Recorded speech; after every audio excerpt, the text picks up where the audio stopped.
online class. CRT training. 500 plus MNC engaging with KL deemed to be university. మరి PCC అధ్యక్షురాలు షర్మిలమ్మ గారు నిన్నటి నుంచి మరి వైఎస్ఆర్ జిల్లాలో పర్యటించడం జరుగుతుంది. మరి ఈనాడు కూడా కడప నియోజకవర్గంలో కూడా మరి ఆమె పర్యటించడం జరిగింది. ఒక్కసారి షర్మిలమ్మ గారు ఆత్మ పరిశీలన చేసుకోవాల్సిన అవసరం ఎంతైనా ఉంది. ఎందుకు చెప్తున్నానంటే ఈ రాష్ట్ర ప్రజలు కూడా గమనించాల్సిన అవసరం ఉంది. జగనన్న చెల్లిగా వచ్చినప్పుడు ఈ జిల్లా ప్రజలు, ఈ రాష్ట్ర ప్రజలు ఏ విధంగా ఆమెకు బ్రహ్మరథం పట్టారో,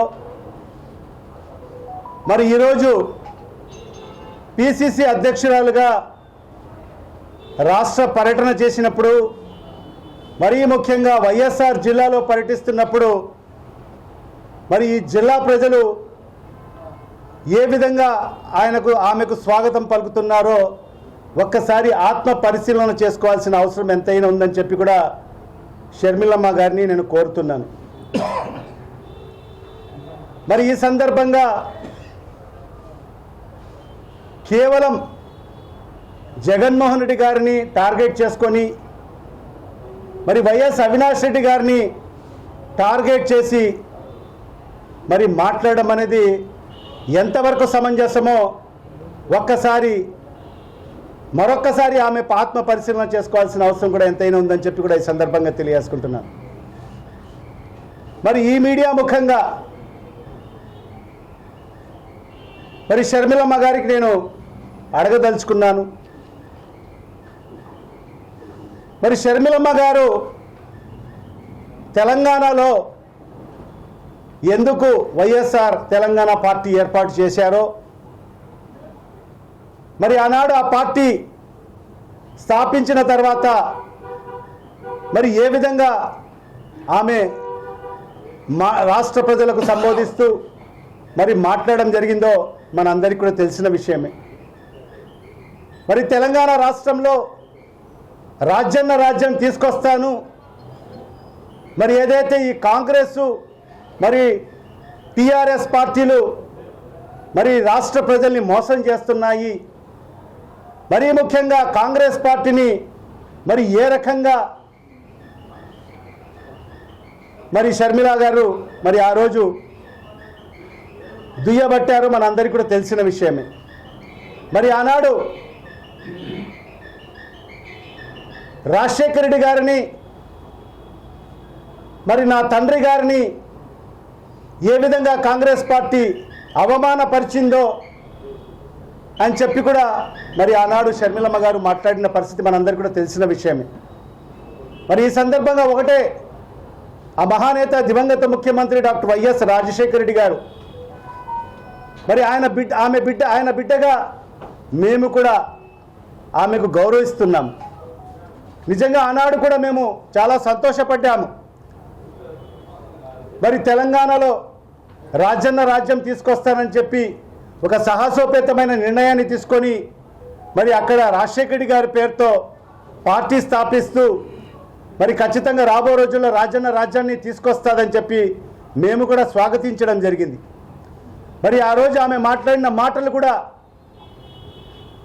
నేను ఇక్కడే పెళ్లి చేసుకున్నాను, నేను తెలంగాణ బిడ్డను, మరి ఈ ప్రాంతానికి అన్యాయం చేస్తున్నారు, మరి ఆనాడు కాంగ్రెస్ పార్టీ అన్యాయం చేసింది, మరి ఈనాడు టీఆర్ఎస్ అన్యాయం చేస్తుంది, ఖచ్చితంగా రాబో రోజుల్లో మరి రాజ్యాన్ని తీసుకొస్తానని చెప్పి ఆ రోజు మరి అక్కడి ప్రజల్ని నమ్మబలికి, మరి అక్కడ ఎంతోమంది నాయకులను నమ్మబలికి మరి ఏ విధంగా అక్కడ నాయకులను ముంచిందో కూడా మనమందరం కూడా చూశాం. మరి ఎందుకంటే తెలంగాణ రాష్ట్రంలో కూడా రాజశేఖర రెడ్డి గారి అభిమానులు ఉన్నారు. రాజశేఖర రెడ్డి గారిని గుండెలో పెట్టుకునే అభిమానులు నాయకులందరూ కూడా ఎంతోమంది ఉన్నారు. మరి వాళ్ళందరూ కూడా రాజన్న బిడ్డ వచ్చింది, ఇక్కడ రాజశేఖర రెడ్డి గారి పేరుతో పార్టీ స్థాపించిందని చెప్పి మరి వాళ్ళందరూ కూడా మరి వాళ్ళ భుజాన వేసుకొని మోయడం జరిగింది. మరి అలాంటిది మరి ఎన్నో ఉద్యమాలు చేసి మరి ఎన్నో ధర్నాలు దీక్షలు చేసి మరి తీరా ఎన్నికలు వచ్చినప్పుడు మరి ఎందుకు పోటీ చేయలేదో ఖచ్చితంగా తెలంగాణ రాష్ట్ర ప్రజలకు చెప్పాల్సిన అవసరం ఎంతైనా ఉంది. మరి ఎన్నికల్లో పోటీ చేయక మరి ఎంతోమంది నాయకులు మరి ఆమెని నమ్ముకొని మరి ఎంతో నష్టపోయిన పరిస్థితి కూడా మనందరూ కూడా గమనించాం. మరి తీరా ఎన్నికలు సమీపించినప్పుడు ఎన్నికల్లో పోటీ చేయకోకుండా మరి ఏ రకంగా కాంగ్రెస్ పార్టీలో విలీనం చేసిందో మనం అందరం కూడా చూశాం. మరి ఏ పార్టీలో విలీనం చేసింది? మరి స్వయాన మరి ఆ మహానేత దివంగత ముఖ్యమంత్రి డాక్టర్ వైఎస్ రాజశేఖర రెడ్డి గారు మరి నామరూపాలు లేకుండా ఉన్న కాంగ్రెస్ పార్టీని మరి సమైక్య ఆంధ్ర రాష్ట్రంలో తన వంటి చేతితో అధికారంలోకి తీసుకురావడం జరిగింది. 2 పర్యాయాలు అధికారంలోకి తీసుకొని రావడం జరిగింది. మరి అలాంటి నాయకుడు మరి అంత గొప్ప పరిపాలన అందించిన నాయకుడు మరణాంతరం మరి కాంగ్రెస్ పార్టీ ఏం చేసిందో మరి షర్మిలమ్మ గారికి తెలియదా? మరి అంత గొప్ప పరిపాలన అందిస్తూ మరి కాంగ్రెస్ పార్టీకే వెన్ను తెచ్చిన నాయకుడు ఈ దేశంలో ఆ మహానేత దివంగత ముఖ్యమంత్రి డాక్టర్ వైఎస్ రాజశేఖర రెడ్డి గారు. మరి అలాంటి నాయకుడి మరణం తర్వాత మరి ఆ కుటుంబం మీద మరి కాంగ్రెస్ పార్టీ ఏ రకమైన చర్యలు చేపట్టిందో మనందరికీ తెలియదా? మరి ఆ నాయకుడిని మరి ఎఫ్ఐఆర్లో రాజశేఖర రెడ్డి గారు పేరుని పొందుపరిచింది ఎవరు? కాంగ్రెస్ పార్టీ కాదా అని చెప్పి కూడా ఈ సందర్భంగా షర్మిలమ్మ గారిని అడుగుతున్నాను. మరి ఆ రోజు వైఎస్ కుటుంబాన్ని రోడ్డు పాలు చేసిన పార్టీ నాయకురాలు ఎవరు అని చెప్పి కూడా ఈ సందర్భంగానే అడుగుతున్నాను. కాంగ్రెస్ పార్టీ కాదా? మరి ఏ రకంగా ఏ అభంశుభం తెలియని మరి మన నాయకుడు శ్రీ వైఎస్ జగన్మోహన్ రెడ్డి గారిని మరి ఎలాంటి సంబంధం లేని జగన్మోహన్ రెడ్డి గారిని 16 నెలల పాటు జైలు పాలు చేసింది మరి ఏ పార్టీ అని చెప్పి మరి షర్మిలమ్మ గారికి తెలియదా? మరి ఆ రోజు మీరు మీ కుటుంబం అంతా కూడా మరి రోడ్డు పాలైన పరిస్థితి ఎవరి వల్ల దాపరిచింది? షర్మిలమ్మ గారు మీరు మర్చిపోయి ఉండొచ్చు, కానీ ఇవాళ ఈ రాష్ట్రంలో ఉండే 2 రాష్ట్రాల్లో కూడా రాజశేఖర రెడ్డి గారిని అభిమానించే ప్రతి గుండ ప్రతి ఒక్కరూ మరి ఆ రోజు కాంగ్రెస్ పార్టీ చేసిన అవమానం వైఎస్ కుటుంబానికి మర్చిపోలేనిది. నువ్వు మర్చిపోయి ఉండొచ్చు, కానీ ఈ రాష్ట్రంలో ఉండే ఏ ఒక్కరు కూడా మరి ఆ రోజులు జరిగిన సంఘటనలు మరి ఎప్పటికీ మరవలేరని చెప్పి కూడా ఈ సందర్భంగా తెలియజేసుకుంటున్నాను. మరి ఇవాళ అదే పార్టీలో నువ్వు చేరి మరి ఈరోజు అన్నగారైన జగన్మోహన్ రెడ్డి గారిని మరి ఏ విధంగా వ్యక్తిగతంగా ఈరోజు టార్గెట్ చేస్తూ మరి అవినాష్ రెడ్డి గారిని మరి ఈరోజు వ్యక్తిగతంగా టార్గెట్ చేస్తూ మరి ఈరోజు మీరు మాట్లాడుతున్న తీరు నిజంగా ఎవరు కూడా సమర్థించడం లేదు అని చెప్పి కూడా ఈ సందర్భంగా తెలియజేసుకుంటున్నాను. మరి ఇవాళ ఈ జిల్లాలో ఈరోజు ఈ పర్యటన జరిగింది. ఈరోజు మన కడప నగరంలో మరి ఎక్కడ కూడా జనాలు లేని పరిస్థితి. ఒక రాజశేఖర రెడ్డి బిడ్డగా మరి ఈరోజు కాంగ్రెస్ పార్టీ పిసిసి అధ్యక్షురాలుగా నువ్వు వచ్చావు కాబట్టే మరి ఇక్కడ ప్రజలు నిన్ను ఆదరించడం లేదు. మరి అదే జగనన్న చెల్లిగా నువ్వు ఏనాడు ఆ రోజు జగనన్న పంపించిన నేను చెల్లిగా నేను బాణంగా వచ్చానని చెప్పి మరి ఆ రోజు వచ్చావు కదా. మరి ఆ రోజు ఏ విధంగా ఈ జిల్లా ప్రజలు నీకు బ్రహ్మరథం పట్టారో మరి ఈ రాష్ట్ర ప్రజలకందరికీ కూడా తెలుసు, ఈ జిల్లా ప్రజలకందరికీ కూడా తెలుసు. మరి ఇవన్నీ కూడా ఈరోజు కేవలం నీ స్వార్థ రాజకీయాల కోసం మరి ఈరోజు కాంగ్రెస్ పార్టీ మరియు చంద్రబాబు నాయుడు గారి ట్రాప్లో ఈరోజు నువ్వు పడి మరి ఈరోజు మన నాయకుడు మన ముఖ్యమంత్రి శ్రీ వైఎస్ జగన్మోహన్ రెడ్డి గారి మీద మరి ఈరోజు అభాండాలు వేయడం అనేది ఇది అనైతికం అని చెప్పి కూడా ఈ సందర్భంగా తెలియజేసుకుంటున్నాము. మరి ఇవాళ ఒకటి గమనించండి, మరి ఎవరైతే ఆకాశం వైపు ఉమ్ముతారో మరి ఖచ్చితంగా ఆ ఉమ్ము ఖచ్చితంగా మీపైనే పడుతుందని చెప్పి కూడా ఈ సందర్భంగా తెలియజేసుకుంటున్నాను. మరి ఈరోజు కేవలం కాంగ్రెస్ పార్టీ నువ్వు వకాలతు పుచ్చుకొని ఈరోజు రావడము మరి ఈరోజు ప్రజలందరూ కూడా ఎవరు కూడా ఆ పార్టీని ఎవరు కూడా నమ్మే పరిస్థితుల్లో లేరు. ఎందుకంటే ఈరోజు తెలుగు జాతిని అడ్డంగా మరి చీల్చిన పార్టీ కాంగ్రెస్ పార్టీ.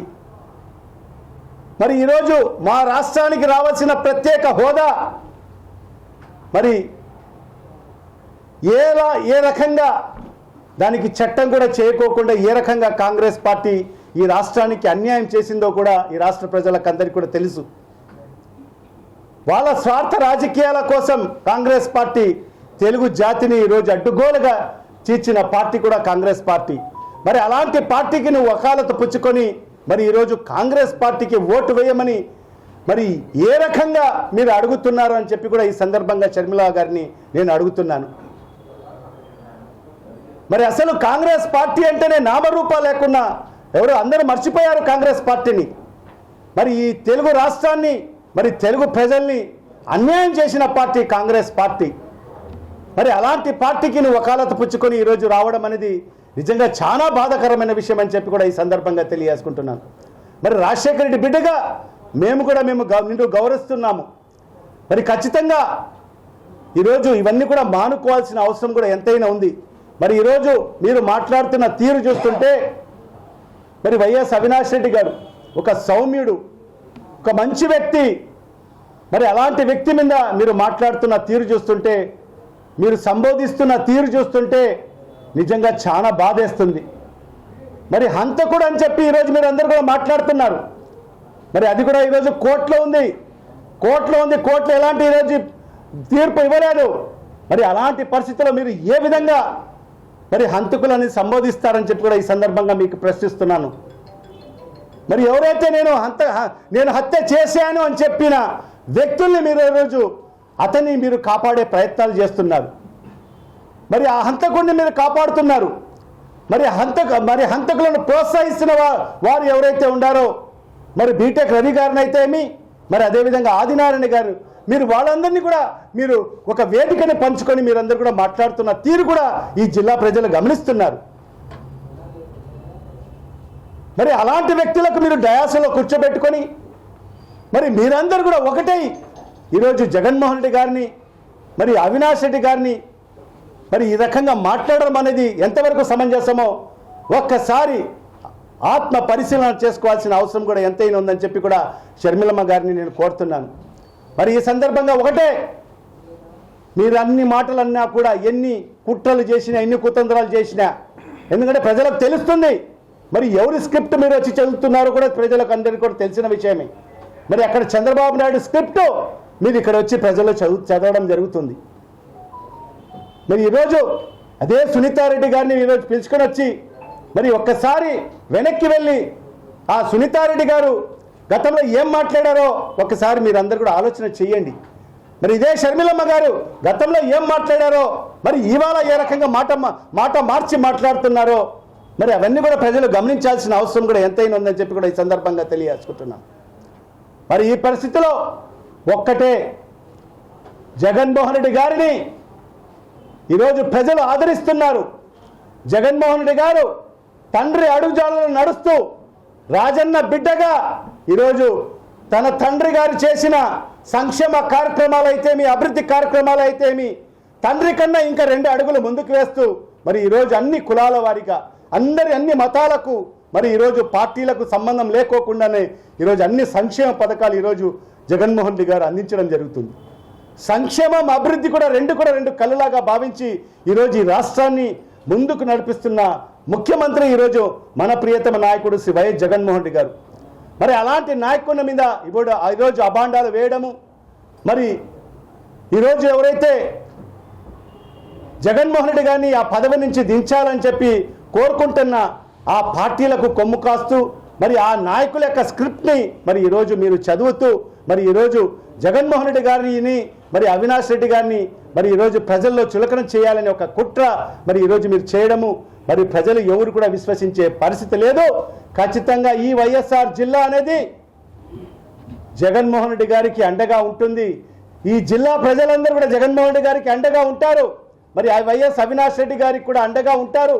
ఖచ్చితంగా రాబోయే ఎన్నికల్లో ఖచ్చితంగా వైఎస్ కుటుంబానికి జగన్మోహన్ రెడ్డి గారికి అండగా ఈ వైఎస్ఆర్ జిల్లా ప్రజలు అండగా ఉంటారని చెప్పి కూడా ఈ సందర్భంగా తెలియజేసుకుంటున్నాను. మరి మీరు ఎన్ని అభాండాలు వేసినా, ఎన్ని అబద్ధాలు మాట్లాడినా, అసత్యాలు మాట్లాడినా ఖచ్చితంగా ప్రజలు నమ్మే పరిస్థితుల్లో లేరు. ఖచ్చితంగా జగన్మోహన్ రెడ్డి గారిని విశ్వసిస్తారు. మరి ఖచ్చితంగా జగన్మోహన్ రెడ్డి గారిని ముఖ్యమంత్రి చేసుకుంటారు. వైఎస్ అవినాష్ రెడ్డి గారిని ఖచ్చితంగా అత్యధిక మెజార్టీతో పార్లమెంట్కు ఈ పార్లమెంట్ ప్రజలందరూ కూడా మరి ఆయన గెలిపించుకుంటారని చెప్పి కూడా ఈ సందర్భంగా తెలియజేసుకుంటున్నాను. Thank you. గతంలో కాంగ్రెస్లో అవినాష్ రెడ్డిని సిబిఐ అధికారులు అరెస్ట్ చేయడానికి వచ్చినప్పుడు అధికార పార్టీ నేతల అండదండలతోనే అది సిబిఐ అధికారులను అడ్డుకున్నారని ఆరోపిస్తున్నారు షర్మిల గారు. దానిపైన మీరేమంటారు? ఇప్పుడు ఆరోపణలు కాదండి. ఈరోజు సిబిఐ అరెస్ట్ చేయాలంటే ఎవరిని అడ్డుకుంటే వాళ్ళు అరెస్ట్ చేయకుండా పోతారా? సిబిఐ ఈరోజు ఎంతమందికి అరెస్ట్ చేయడం లేదు? కేజ్రీవాల్కి అరెస్ట్ చేయలేదా? కవితకు అరెస్ట్ చేయలేదా? ఇప్పుడు అవినాష్ రెడ్డి ఎంతండి? సిబిఐ గారు అరెస్ట్ చేయాలనుకుంటే, మరి సిబిఐ అరెస్ట్ చేయాలనుకుంటే అవినాష్ రెడ్డిని అరెస్ట్ చేయలేరా? మరి ఏ విధంగా మరి అధికార పార్టీ ఎందుకు ఏ విధంగా అడ్డుపడుతుందండి సిబిఐ అరెస్ట్ చేయాలంటే? మరి ఇవన్నీ కూడా అసత్యపు ఆరోపణలు. మరి ఏదైతే ఇప్పుడు చంద్రబాబు నాయుడు గారు ఒక అసత్యాన్ని 100 సార్లు చెప్తే మరి ప్రజలు అది నిజమని అనుకుంటారని చెప్పి ఈ రకంగా అసత్యపు ఆరోపణలు చేస్తున్నారు.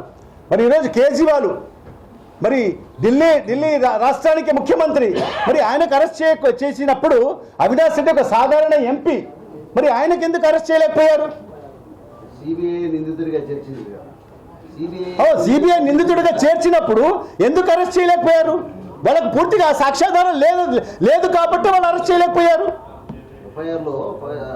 ఎఫ్ఐఆర్లో చాలా మంది పేర్లు ఉంటాయండి. ఎఫ్ఐఆర్ అనేది ఏంటి?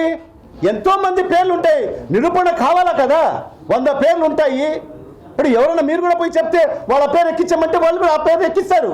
మరి సాక్ష్యాధారాలతో నిరూపణ కావాలి. అది కోర్టులో ఉంది కదా, సిబిఐ కోర్టులో జరుగుతూ ఉంది. కోర్టు బెయిల్ కూడా ఇచ్చింది. కోర్టు బెయిల్ ఉంది. కోర్టు బెయిల్ ఉంటేనే ఇక్కడ ఈరోజు మన అవినాష్ రెడ్డి గారు ఎంపీ గారు బయట తిరగగలుగుతున్నారు. మరి అలాంటిది ఖచ్చితంగా ఆయన ఆ నేరం నిరూపణ అయితే ఖచ్చితంగా అరెస్ట్ చేస్తారు. మరి నేరం అనేది రుజువు కావాల్సిన అవసరం ఉంది కదా.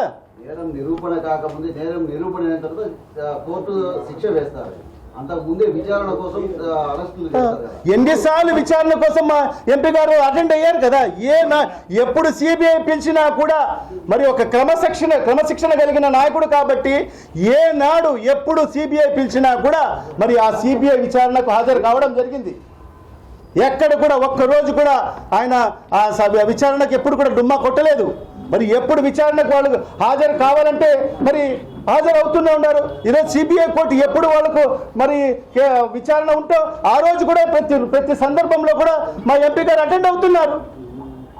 మరి ఏ విధంగా మీరు ఒక ఏదైతే నిర్ధారణ కాకమునుపు మీరు హంతకుడని ఏ విధంగా సంబోధిస్తాడు? ఖచ్చితంగా ఇది ఎలక్షన్ కమిషన్ దృష్టికి తీసుకెళ్లాల్సిన అవసరం కూడా ఎంతైనా ఉంది. నేరం నిరూపణ కాకమునుపు ఆరోపణలు ఎన్నో ఉంటాయి. ప్రతి ఒక్కరి 100 మంది మీద హత్య ఆరోపణలు ఉంటాయి. కానీ అది నిరూపణ కావాలి. నువ్వు హంతకుడని చెప్పేదానికోసము అది నిరూపణ కావాలి. అప్పుడే మనం హంతకుడని చెప్పే అధికారం ఎవరికైనా ఉంటుంది. మరి అలాంటి నిరూపణ కాకమునుపు మరి హంతకుడని చెప్పి ఏ విధంగా సంబంధిస్తాడు? ఖచ్చితంగా ఇది ఈసీ దృష్టికి తీసుకెళ్తాం. ఖచ్చితంగా వాళ్ళ మీద చట్టపరమైన చర్యలు కూడా చేపట్టేదానికి ఖచ్చితంగా ఈసీ ఎలక్షన్ కమిషన్ దృష్టికి తీసుకెళ్తాం. హంతకుడు అని చెప్పే దస్తగిరిని వెంట పెట్టుకుని తిరుగుతున్నారు. మరి అతనికి ప్రేరేపించిన మరి బీటెక్ రవి గారు, ఆదినారాయణ గారు ఈరోజు బాహటంగా ఈరోజు వేదికలు పంచుకుంటున్నారు వాళ్ళందరూ కూడా. మధ్యలో 2 షిఫ్ట్లు అయిపోయినాయి. ఒక సిబిఐ జరుగుతూ ఉంది. ఇప్పటి వరకు మీ గవర్నమెంట్ ఉంది, 5 సంవత్సరాలు మీ గవర్నమెంట్ ఉంది. ఆ వాస్తవాలు బయటికి తీసుకోవడానికి మీ ప్రభుత్వం ఎంతవరకు చర్యలు తీసుకుంటుంది? మా ప్రభుత్వం చేతులు వెళ్ళలేదు కదా, ఇప్పుడు సిబిఐ చేతులకు వెళ్ళిపోయింది. సిబిఐ ఎంక్వైరీని మీరు సమర్థిస్తున్నారా, వ్యతిరేకిస్తున్నారా? మేము సమర్థించడం. ఇప్పుడు సిబిఐ దృష్టికి వెళ్ళిపోయింది. సిబిఐ అంటే ఎవరు? Central government, central bureau. మరి వాళ్ళు ఇన్వెస్టిగేషన్ చేస్తున్నారు. అది మన రాష్ట్ర ప్రభుత్వం పాత్ర ఏమి ఉండదు దాంట్లో. మన వరకు మన ప్రభుత్వ పరిధిలో సిట్ వరకు ఉంది. సిట్ తర్వాత వాళ్ళు ఆ సిట్ను మరి ఎవరైతే వాళ్ళు దాన్ని మాకు దీని మీద మాకు ఏంటి నమ్మకం లేదు, సిబిఐ ఎంక్వైరీ చేయాలని చెప్పి వాళ్ళే కోరడం జరిగింది. సునీతారెడ్డి గారే సిబిఐ ఎంక్వైరీ జరగాలని చెప్పారు.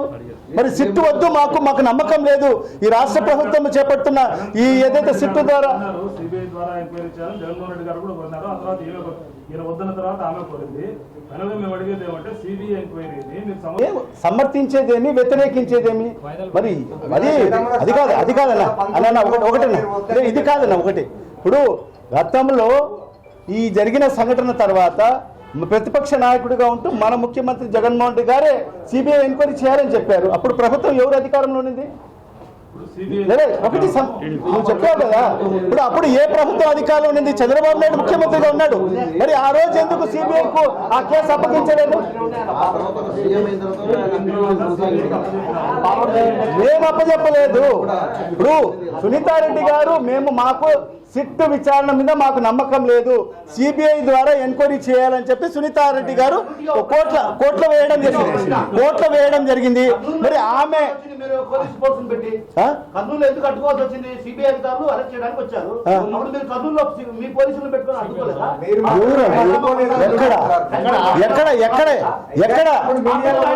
ఎక్కడ హైడ్రామా ఏంటి? ఏంది? ఏం మీడియాలో వచ్చింది? ఏ మీడియాలో వచ్చిందండి? ఏ మీడియాలో వచ్చింది? మరి కొన్ని పచ్చ ఛానళ్ళు చూపించుకుని ఉంటారు, కొన్ని పచ్చ ఛానళ్ళు చూపించుకుని ఉంటారు. ఈరోజు మనం చూస్తున్నాం, మీడియా నమ్మదగిన మీడియా ఉందా? ఈరోజు మరి ఈరోజు పత్రికలు చూపిస్తా. ఇప్పుడు అన్ని కాదు నేను చెప్పి. మరిన్ని వీడియోస్ కోసం ఛానల్ ని సబ్స్క్రైబ్ చేయండి. లేటెస్ట్ అప్డేట్స్ కోసం వాట్సాప్ ఛానల్ ని ఫాలో చేయండి. అండ్ లింక్ డిస్క్రిప్షన్ లో ఉంది.